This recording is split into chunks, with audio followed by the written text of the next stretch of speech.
এটা যে এমন একটা ফিয়ার মঙ্গারিং, এমন একটা ভয়াবহ পরিবেশ তৃণমূল এবং তাদের সঙ্গে সঙ্গে আনফর্চুনেটলি কংগ্রেস এবং সিপিএম শুরু করছে, মূলত তৃণমূল একটা ভয়ের পরিবেশ শুরু করছে, আমি সেইটাকে একটু বিশ্লেষণ করার চেষ্টা করব।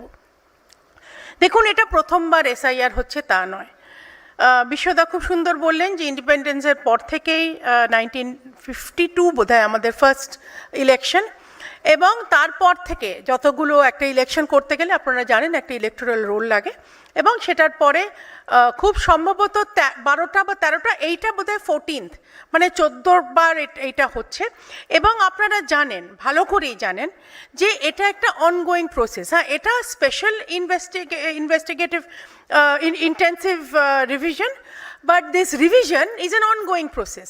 মানে আমরা থেকে কেউ মারা গেলে আমরা সেটাকে আপডেট করি, কেউ যদি রেসিডেন্স চেঞ্জ করে প্রভিশন আছে, অত্যন্ত মানে ফ্রেন্ডলি ইন্টারফেস আছে একটা, যে মানে মানুষের অনায়াসে ইসিআর ওয়েবসাইটে গিয়ে আপডেট করতে পারেন, ফর্ম ফিল আপ করা যায়। তো এটা নিয়ে নতুন কিছু নয়, কিন্তু এটা নিয়ে এখন এমন কি হয়ে গেল যেটা এইরকম একটা আতঙ্কের সৃষ্টি। একজন সুইসাইড করলো, কিভাবে সে সুইসাইড হয়েছে সে নাকি আবার হাতে লিখে গেছে যে এনআরসির জন্য। এনআরসির কোনো কথাই কিন্তু কোথাও হয়নি। খুব সম্প্রতি বিহারের একটা টেলিভিশন শোতে মাননীয় স্বরাষ্ট্রমন্ত্রীকে যখন জিজ্ঞেস করা হয়েছিল, অ্যাজ রিসেন্ট এজ এই কিছু দিন আগে, মাননীয় স্বরাষ্ট্রমন্ত্রীকে জিজ্ঞেস করা হয়েছিল যে এসআইআর এর পরে কি এনআরসি, উনি কিন্তু একেবারে এটাকে নস্যাৎ করে দিয়েছিলেন। এনআরসি নিয়ে কোনো কথা, কোনো চিন্তা ভাবনা শুধু পশ্চিমবঙ্গে কেন, সারা ভারতবর্ষে এই মুহূর্তে কোথাও নেই। তাহলে কেন?